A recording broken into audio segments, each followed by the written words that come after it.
사랑하는 교우 여러분, 오늘은 예수님의 흔적이라는 제목으로 여러분과 함께 말씀을 나누고자 합니다.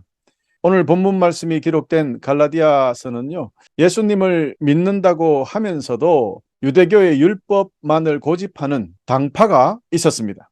이 이단들이 사도 바울이 전한 그 복음만으로는 완성되지 못한다라고 이야기를 하기 시작한 거예요. 사도 바울이 가르친 복음 전체를 부정하는 것이 아니라 복음에다가 유대교의 모든 율법까지 지켜야 한다라고 강조하는 거예요. 그러니 어떻게 보면 여러분, 이것이 가짜도 아니에요. 섞여 있습니다. 이런 섞여 있는 가르침이 굉장히 위험하다는 것을 말씀드리고요. 사도 바울이 가르친 그 복음은 조금 부족해 하는 것을 넘어서 이 사람은 진짜 사도가 아니다라고까지 모함을 했단 말입니다.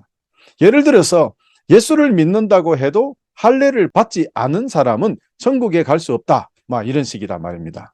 이런 이론을 그만 현혹이 되어서 사도 바울이 전한 온전한 복음에서 점차 멀어진단 말이에요. 그리고 점차 믿지 못하게 되어버렸던 것입니다. 그래서 사도 바울은 우리 주 예수 그리스도의 부활의 증거, 이 참된 복음의 진리를 다시 한번 정확하게 선포하고 가르치기 위해서, 그래서 아주 강력하게 직접 써서 갈라디아 교회에 보내게 되었던 것입니다. 이 당시는 대부분 제자들이 선생님께서 말씀하시는 것을 받아서 그대로 적고 나면은 마지막에 이제 선생님이 제자들이 적은 것을 보고, 그래, 이 부분은 이렇게 수정하고 이렇게 더 넣어라, 이렇게 하시죠. 그리고 나서는 마지막에 선생님이 사인을 하는, 그것이 바로 문서를 작성하는 일반적인 방법이었어요. 그런데 오늘 11절에 보니까 내 손으로 이렇게 여러분에게 큰 글자로 씁니다 라고 했습니다. 물론 여기서 큰 글자란 말이 사도 바울이 나이가 들어서 눈이 나빠서 글씨를 작게 못 쓰고 크게 썼다라고 해석하는 사람들도 있습니다만은, 그거보다는 사도 바울이 강조하기 위해서 직접 썼다, 이렇게 해석하는 것이 훨씬 더 맞다고 봅니다. 사도 바울이 강조하기 위해서 본인이 직접 쓰셨다는 것이 더 중요한 이야기다. 그래서 이렇게 강력한 경고를 보냄으로써 올바로 그들이 회복되기를, 참된 복음을 믿고 일어서기를 간절히 바라며 기도했던 것입니다. 그 증거가 바로 갈라디아서 1장 6절에서 10절에 찾을 수 있습니다. 복음을 흔들어버리는 그런 이단의 무리들을 향한 사도 바울의 의로운 분노까지 느낄 수 있게 됩니다. 6절에 보면은 하나님께서 그리스도의 은혜로 여러분을 부르셨는데 여러분이 이렇게 빨리 다른 복음을 믿는다고 하니 놀라지 않을 수 없습니다. 7절, 실제로 다른 복음은 없습니다. 그러나 어떤 사람들은 여러분을 혼란스럽게 하여 그리스도의 복음을 바꾸려고 하고 있습니다. 우리는 여러분에게 복음을 전했습니다. 그러므로 우리든지 하늘에서 온 천사든지 우리가 전한 복음이 아닌 다른 것을 전하면 그는 저주를 받아 마땅합니다. 내가 전에도 말했지만 이제 다시 말합니다. 여러분은 이미 받은 복음 외에 다른 것을 전하는 사람이 있다면 그는 저주를 받아야 합니다. 여러분, 그리고는 그는 이제부터는 나를 괴롭히지 마시오. 내 몸에는 그리스도 예수의 흔적이 있노라 선포합니다. 이는 사도 바울이 주님의 복음을 전함에 있어서 얼마나 힘들고 어려웠습니다. 이와 같은 피 맺힌 절규와 같은 외침을 그들에게 써서 보냈을까? 우리는 이 점을 깊이 생각해 봐야 하는 것입니다. 고린도후서 11장 23절에서 28절에 보면 사도 바울은 주님의 참된 복음을 전하다가 얼마나 많은 고난과 고통을 당하게 되었는지 잘 기록하고 있습니다. 그들이 그리스도의 일꾼입니까? 이 말을 할 때 내가 제 정신이 아닌 사람처럼 보이겠지만 나는 그 사람들보다 더 뛰어난 일꾼입니다. 나는 더 많이 수고했고 감옥에도 더 많이 갇혔으며 셀 수 없을 정도로 매를 많이 맞았고 죽을 고비도 여러 번 넘겼습니다. 또 유대인에게는 39대 맞는 태형을 5번이나 당하였습니다. 몽둥이로 3차례 맞았고 돌에 맞은 적도 1번 있었습니다. 배가 난파된 적도 3번 있었습니다. 밤낮을 망망대해에서 표류한 적도 있었습니다. 자주 여행을 하는 동안 강물의 위험과 강도들로부터 오는 위험, 내 동족들에게서 받는 위험, 이방인들에게서 받는 위험, 도시에서 당하는 위험, 황량한 광야에서 당하는 위험, 바다의 위험, 또한 거짓 선지자로부터 오는 위험을 겪었습니다. 나는 수고하고 애쓰며 살았습니다. 잠 못 들어 밤을 지샌 적이 여러 번이고 배고프고 목마르고 굶주리기도 자주 하고 추위에 떨고 헐벗음의 고통도 받았습니다. 다른 것들은 다 접어두더라도 나는 날마다 모든 교회들에 대한 염려로 마음이 짓눌렸습니다. 여러분, 저는 이 말씀을 읽을 때마다 사실 제 삶이 많이 부끄럽다고 생각을 하는 사람입니다. 사도 바울을 비롯하여 처음 우리 성도님 그들의 삶을 알게 된다면 우리는 하나님 앞에 감히 무엇이 필요하다고 또 무엇을 해결해 달라고 기도 드린다는 그 기도 그 자체가 염치가 없다라고 생각하게 되고 맙니다. 그 선배 성도님들과 지금 우리의 삶을 비교해 보면 도무지 비교가 되지 않기 때문입니다. 그래서 사실 저는 기도 드릴 때마다 자신들의 목숨을 내놓기까지 고생하시며 복음을 전하셨던 삶들을 생각해 보면 그들은 오직 우리 주님과 교회의 부흥과 하나님 나라가 이 땅에 완성되기만을 생각하며 그 많은 고난과 고통 그리고 나아가서 순교까지 감당하셨는데 나는 무슨 입으로 무슨 염치로 힘들다고 어렵다고 불평하고 또 하나님께 엎드려 이것 달라 저것 달라고 그렇게 외치고 있을까? 그런 생각이 들어서 참 더 미안하고 죄송스럽게 그렇게 자꾸 작아지는 것을 느끼게 됩니다. 사랑하는 성도 여러분, 우리는 과연 이 사도 바울이 이야기했던 또 초대교회 성도님들의 그 순교를 감당하는 그런 삶으로 살고 있을까? 사실 이 정도는 되어야 하나님의 종이고요. 이 정도는 되어야 예수님의 제자고 이 정도는 되어야 크리스찬 성도라고 할 수 있지 않겠습니까? 여러분, 이 정도는 살아야 하나님께 기쁨을 드리는 그런 삶들이 되지 않을까 생각합니다. 이와 같이 모든 것을 버리고 모든 것을 희생하면서 세상에 복음을 선포하셨던 사도 바울에게는 주님을 위하여 고문당하고 고난당했던 그 온갖 상처가 마치 영광의 훈장이 되어 버렸던 것입니다. 사도 바울은 이 영광의 상처들을 오히려 자랑스럽게 여기며 예수 그리스도의 흔적이라고 스스로 고백했던 것을 보아 알 수 있습니다. 여러분, 저와 여러분 우리의 삶은 어떻습니까? 사실 그저 우리 자신, 우리 가족, 우리 교회의 필요한 것을 위하여 간구하고 또 작은 희생을 한다고 마치 큰 일을 한 훌륭한 성도인 것처럼 우쭐대고 있지는 않습니까? 사도 바울과 같이 교회가 혹시 이단된 교리 등으로 잘못된 방향으로 흘러가고 있지는 않은지 그런 것 때문에 그런 교회, 그런 성도님, 그런 친척들, 그런 친구들을 보고 그 염려로 마음이 짓눌리는 그런 상황에 있습니까? 마음의 염려로 짓눌리기는커녕 그저 자신의 생각과 맞지 않다고 자신이 필요한 것을 채워주지 못한다고 교회가 자신에게 유익하지 못하다고 너무나 쉽게 교회를 떠나버리고 믿음을 저버리는 신앙생활을 그만둬버리는 그런 안타까운 요즘의 현실 앞에서 사도 바울과 같이 목회를 하거나 처음 성도들 같은 그런 믿음 생활을 하는 성도들은 오히려 바보가 되어버린다는 그런 세상에 살고 있습니다. 2000년 전 그때와 비교해 본다면 사도 바울을 잘못된 사도라고 몰아붙이고 온전한 복음을 전하는 그 사도 바울의 복음, 예수 그리스도의 복음이 잘못되었다고 부족하다고 이야기하고 오히려 또 그런 설교를 해서 부흥이 되겠냐고 비웃고 나아가서 오히려 잘못된 복음이라고 놀려대는 사람들 지금도 넘쳐나고 2000년 전에도 그랬고 세상은 시간은 같지만 바뀐 것은 아무것도 없는 것입니다. 아니 오히려 그들이 더 거룩하게 보이고 더 멋지게 신앙생활하고 있는 것을 볼 때 세상은 도무지 변하지 않았다. 아니 더 악해졌다는 것을 알 수 있을 것입니다.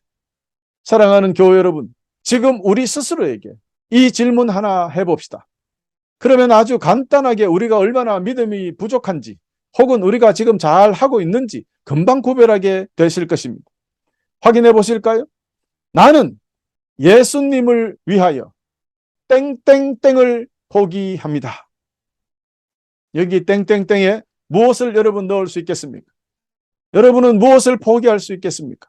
과연 우리는 우리 주 예수 그리스도를 위하여 무엇을 포기하고 무엇을 버릴 수 있을까? 우리가 주님을 위하여 어떤 것을 포기할 수 있나 생각하고 주저하고 있을 때 우리 예수님도 사도 바울도 예수님의 모든 제자들 그들은 주저없이 고민하지 않고 자신의 부귀영화도 목숨도 포기해버렸습니다. 그리고 그들은 담대하게 주님이 가셨던 그 십자가의 길을 묵묵히 걸어갔습니다.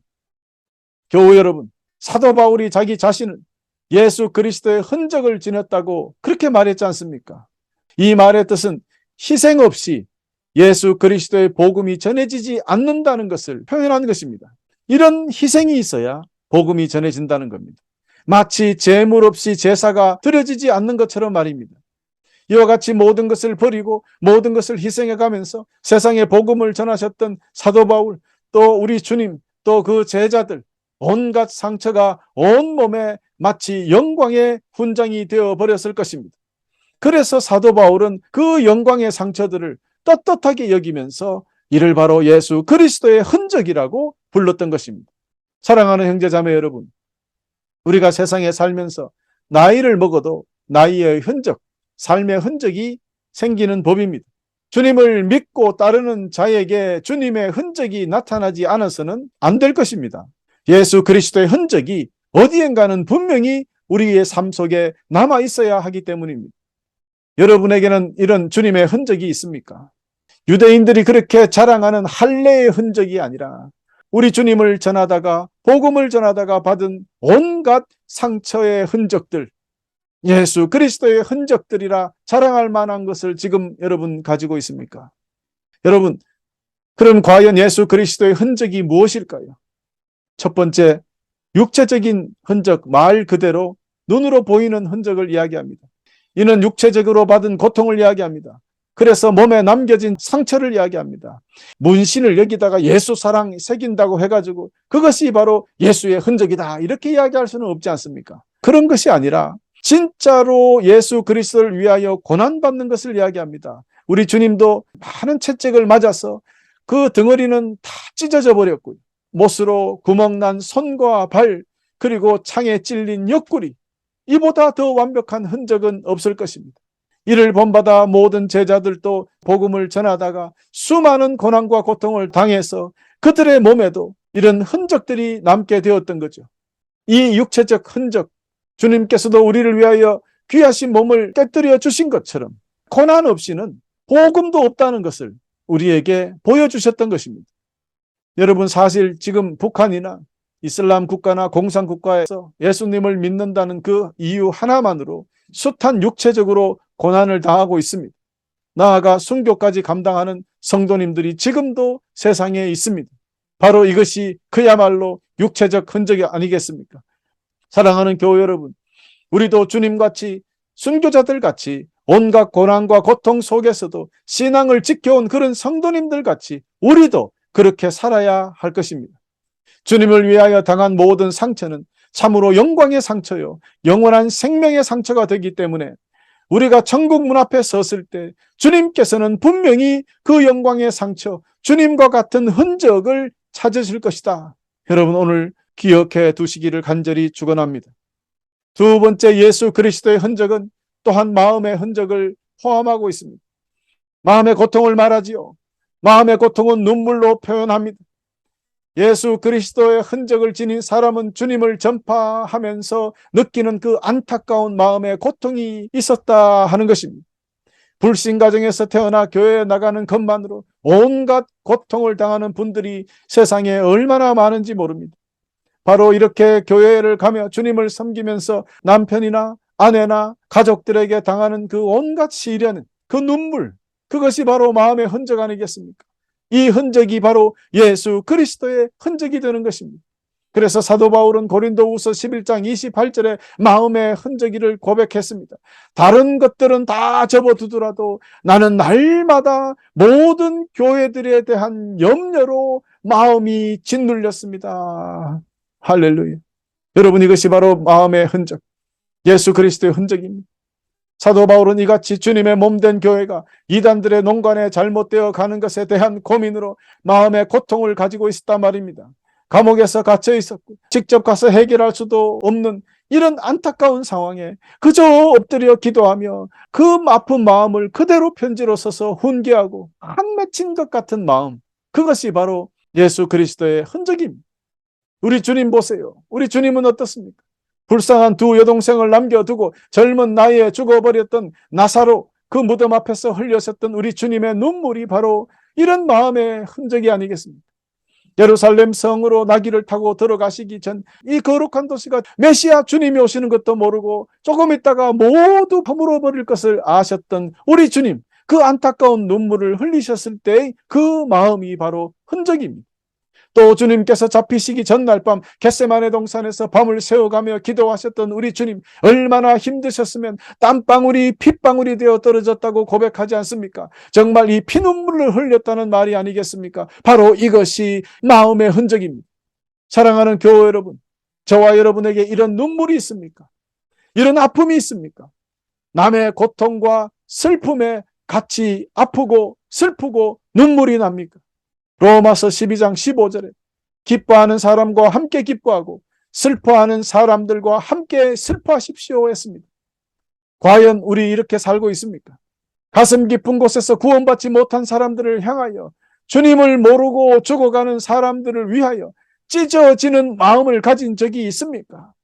그들을 위하여 피눈물로 기도한 적이 있느냐 말입니다. 우리 스스로를 위하여 기도하는 것도 못하는데 남을 위하여 어떻게 기도합니까? 오히려 거꾸로 그렇게 묻지요.